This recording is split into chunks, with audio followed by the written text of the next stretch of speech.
तो दोस्तों हमारे ब्रेव न्यू वर्ल्ड की मिनी सीरीज के पहले एपिसोड में हमने प्रेसिडेंट रॉस का पूरा कैरेक्टर आर्क कवर किया था। आज सीरीज के दूसरे एपिसोड में हम captain America brave new world में कंट्रीज की क्या सिचुएशन है इसका एक डिटेल एनालिसिस करेंगे। साथ ही लीडर के कैरेक्टर आर्क को समझेंगे और उसकी सिग्निफिकेंस को भी एक्सप्लोर करेंगे। इसलिए मैं चाहूंगा कि आप पहले वीडियो को याद रखें क्योंकि ये एनालिसिस उससे कनेक्टेड है। वीडियो शुरू करने से पहले मैं आपको 3 वर्ड बताने वाला हूं जो कि आपको इस पूरे वीडियो में एक्सप्लेन किए जाएंगे: पावर, सुपर सोल्जर सीरम और रिसोर्सेज। तो बिना किसी देरी के चलिए शुरू करते हैं। अब मार्वल सिनेमैटिक यूनिवर्स में हम बहुत आगे आ चुके हैं, पर फेज 1 का एक एलिमेंट मल्टीवर्स सागा के फेज 5 पर भी असर डाल रहा है। यही अकेली चीज अभी सेंट्री के लिए भी रिस्पॉन्सिबल है और ये चीज है द सुपर सोल्जर प्रोग्राम। जी हाँ दोस्तों, यूएसए का सुपर सोल्जर प्रोग्राम। अब वर्ल्ड वॉर 2 के दौरान जब जर्मनी और हाइड्रा का खौफ पूरे यूरोप में फैल चुका था और सभी एलाइड नेशन पर खतरा था, तब जर्मनी के इस पावर को राइवल करने के लिए यूएस ने बनाया था सुपर सोल्जर प्रोग्राम।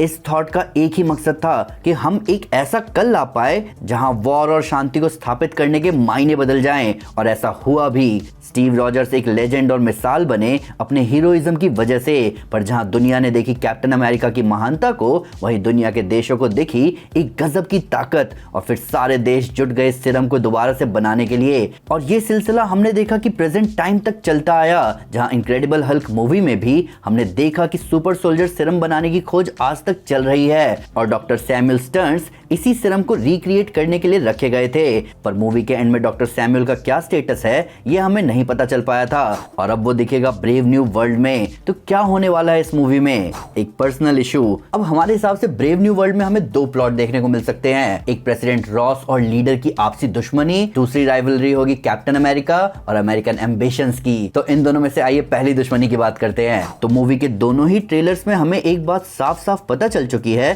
कि इस मूवी में रॉस और लीडर आमने सामने आने वाले हैं। पर चीजें इतनी आसान नहीं होने वाली, क्योंकि हमने थ्रू आउट द एमसीयू ये देखा है कि रॉस का करियर बहुत विवादों वाला रहा है, और उन विवादों को आइसिया, ब्रूस बैनर और लीडर अच्छे से जानते हैं। तो मूवी का ये पहला पैरेलल प्लॉट एक्चुअली एक रिवेंज प्लॉट लाइन है लीडर का। तो हमें ये देखने को मिल सकता है कि रॉस ने कई सालों तक डॉक्टर सैमुअल को अपने अंडर रखा था सीरम पर रिसर्च करने के लिए, पर एक पॉइंट ऐसा आया जहां डॉक्टर सैमुअल यूएस आर्मी के चंगुल से भाग निकला और कई सालों तक डॉर्मेंट रहा। और अब जब रॉस प्रेसिडेंट बन चुका है, तब लीडर ने ठाना कि अब लोगों को उनके प्रेसिडेंट का असली चेहरा दिखाने का वक्त आ गया है। और इसीलिए हमने ट्रेलर में देखा कि व्हाइट हाउस के एक मीडिया इवेंट में कुछ आवाज होती है जिससे आइसिया और कई सारे आर्मी ऑफिशियल्स ब्रेन वॉश हो जाते हैं और वो सीधा रॉस पर गोलियां चलाने लग जाते हैं। पर अब सोचने वाली बात यह है कि डॉक्टर सैमुअल इतने सालों तक क्यों रुका रहा? तो ट्रेलर में हमने सैम को एक रिसर्च फैसिलिटी जैसी दिखने वाली जगह पर लड़ते देखा, तो इस जगह जरूर सीरम बनाए जाने की कोशिश की जा रही होगी, और ये मोस्ट प्रोबेबली लीडर का बेस है। तो प्रेसिडेंट को इवल दिखाने का ट्रोप बहुत पुराना है, पर पता है इसे क्या इंटरेस्टिंग बना रहा है? वो है Sam Wilson. Don't believe anyone. अब ट्रेलर में ही हमने देखा कि कैप्टन अमेरिका एक मिलिट्री रैंक की तरह माना जाएगा और कैप्टन स्टेट और उसके हितों के लिए काम करेंगे। अब ये काफी इंटरेस्टिंग पॉइंट है, क्योंकि मूवी में सैम पहले प्रेसिडेंट रॉस के लिए काम करेगा और फिर सैम रॉस के अगेंस्ट हो जाएगा। पर ऐसा क्यों? तो सैम आर्मी रैंक वापस इसलिए लेगा क्योंकि वो खुद जानता है कि अपने कंट्री को वापस अपने पैरों पर लाने के लिए कैप्टन अमेरिका को स्टेट के साथ रहना चाहिए। अब इस वजह से सैम प्रेसिडेंट के लिए काम करना शुरू करेगा। फिर प्रेसिडेंट पर अटैक होगा, जिसके इन्वेस्टिगेशन में सैम को डॉक्टर सैमुअल के इन्वॉल्वमेंट की लीड मिलेगी। डॉक्टर सैमुअल की तलाश में सैम कई जगहों पर जाएगा और सैम को पता चलेगा कि वो बस अभी तक लीडर और रॉस के बीच चल रही दुश्मनी का मोहरा ही था। पर इसी के साथ लीडर सैम को प्रेसिडेंट रॉस की सच्चाई भी बता सकता है कि किस तरह रॉस सुपर सोल्जर प्रोग्राम को आज तक चलाता आ रहा है, और ये वो पल हो सकता है जहां सैम प्रेसिडेंट रॉस के अगेंस्ट जाने का सोचे। तो हम यहाँ साफ साफ समझ सकते हैं कि सैम और रॉस के बीच टेंशन बन चुकी है। पर यहाँ एक और सवाल आपके और सैम के मन में भी आएगा कि आखिर ये सुपर सोल्जर सीरम चाहिए ही क्यों? तो आओ इसे समझते हैं। The new world order. तो जैसे कि मैंने अभी थोड़ी देर पहले ही कहा था कि मूवी में 2 पैरेलल प्लॉट होंगे, तो अब बारी है दूसरे प्लॉट के बारे में बात करने की। तो हम सब जानते हैं कि इस मूवी का ओरिजिनल नाम captain America new world order होने वाला था, पर इसे बाद में चेंज कर दिया गया। अब इसका रीजन ये है कि ये नाम बहुत ज्यादा मूवी के मेन प्लॉट को स्पॉइल कर रहा था। पॉलिटिकल साइंस में दुनिया में पावर का डिस्ट्रीब्यूशन किस तरह से है कि दुनिया में मल्टीपोलर वर्ल्ड ऑर्डर है, यानी एक से ज्यादा सुपर पावर कंट्रीज हैं। पर एमसीयू में करंटली वर्ल्ड ऑर्डर कैसा है? एमसीयू में वर्ल्ड ऑर्डर है बाइपोलर, यानी कि एमसीयू में अभी सिर्फ दो ही सुपर पावर्स हैं, एक वकांडा और एक टालोकन। तो एमसीयू में वर्ल्ड अभी बाइपोलर है और यूएसए जैसे पुराने सुपर पावर की कोई औकात नहीं रही इन दो नए सुपर पावर्स के आगे। तो अब यूएसए चाहेगा कि वो इस वर्ल्ड ऑर्डर को डाइल्यूट करके एक न्यू वर्ल्ड ऑर्डर बना पाए, जहां वो अपने पुराने सुप्रीमेसी को रिक्लेम कर पाए। तो यहाँ पे खेल आता है रिसोर्सेज का।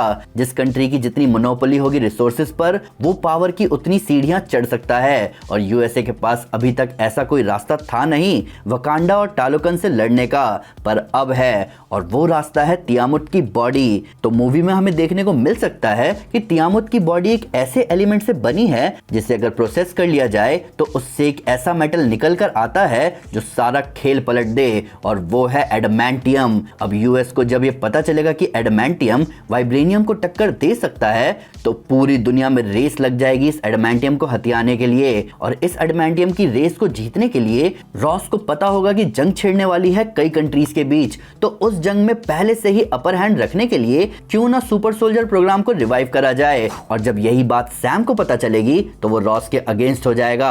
पर ऐसा क्यों? डर से जंग की शुरुआत होती है। अब देखो दोस्तों, सैम का ये चेंज ऑफ हार्ट आने के बहुत रीजंस हैं। रियल हिस्ट्री में भी जब जब एम्बिशंस और रिसोर्सेज की लालच साथ में आई है तो बस बर्बादी ही आई है। अब चाहे हम कोल्ड वॉर की बात करें, जहां फ्रीडम दिलाने के नाम पर मल्टीपल प्रॉक्सी वॉर्स लड़े गए, और इस सारी चीजें पता है बस एक डर की वजह से होती हैं कि कहीं हमसे पहले हमारा दुश्मन ना ताकतवर बन जाए। अब ऐसी बात कहीं सुनी सुनी नहीं लगती। तो ये बात करी थी captain America winter soldier movie में निक फ्यूरी ने। फ्यूरी जब नए जनरेशन के हेलिकैरियर्स दिखा रहे होते हैं तो वो स्टीव को बताते हैं कि कैसे ये शिप्स वॉर को होने से पहले रोक सकते हैं, क्योंकि हम अपने दुश्मनों के ताकतवर होने का इंतजार नहीं कर सकते। जिस पे स्टीव कहते हैं कि हर बार जब कोई जंग शुरू होने से पहले उसे जीतने की कोशिश करता है, मासूम लोग मारे जाते हैं। ये बात ब्रेव न्यू वर्ल्ड में भी है। वकांडा फॉरएवर के इवेंट के बाद से सारी कंट्रीज डरी हुई है वकांडा से, और उसी फियर पर अब सारी कंट्रीज रिएक्ट करेंगी और खुद एक वॉर प्रिपेयर करने लग जाएंगी। और इसी प्रोसेस में कई सैनिक, कई सेनाएं अपनी जान गंवाएंगी। और स्टीव की यही बात अभी इस बार भी साबित होने वाली होगी, और यही बात सैम भी समझ जाएगा कि इन सारी चीजों का क्या रिजल्ट होता है। तो ये सारे वो कॉम्प्लेक्स रीजंस हैं जो कि मूवी में सैम के कैरेक्टर को ड्राइव करेंगे। पर इन सब का कंक्लूजन क्या होगा? क्या सैम सक्सेसफुल हो पाएगा? आइए इसके बारे में बात करते हैं। Rise of Thunderbolts. तो अब देखो दोस्तों, अब ये दुख की बात है,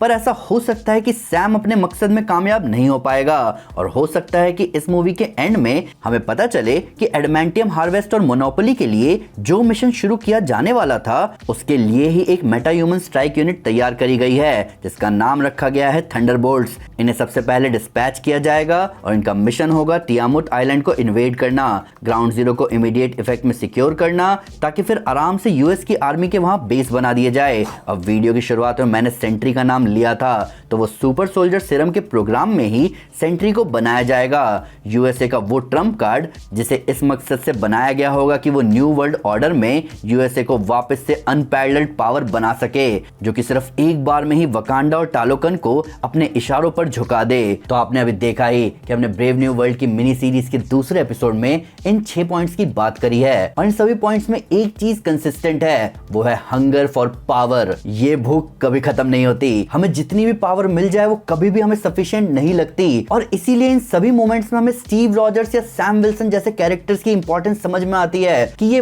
वो लोग हैं जो पावर से ऊपर नैतिकता को रखते हैं, चाहे इसके लिए उन्हें झुकना ही क्यों ना पड़े। तो आपका क्या कहना है इस वीडियो के बारे में? आपके हिसाब से टालोकन्स को लेकर दुनिया का रिएक्शन क्या होगा, और कैप्टन अमेरिका इस एडमेंटियम के सामने आने से कैसे डील करेंगे? प्लीज कमेंट से जरूर बताएं। वीडियो अच्छी लगे तो लाइक करें, बहुत अच्छी लगे तो चैनल को सब्सक्राइब करना ना भूलें। Thank you guys, this is Aman Sinha and you are super super. Piece.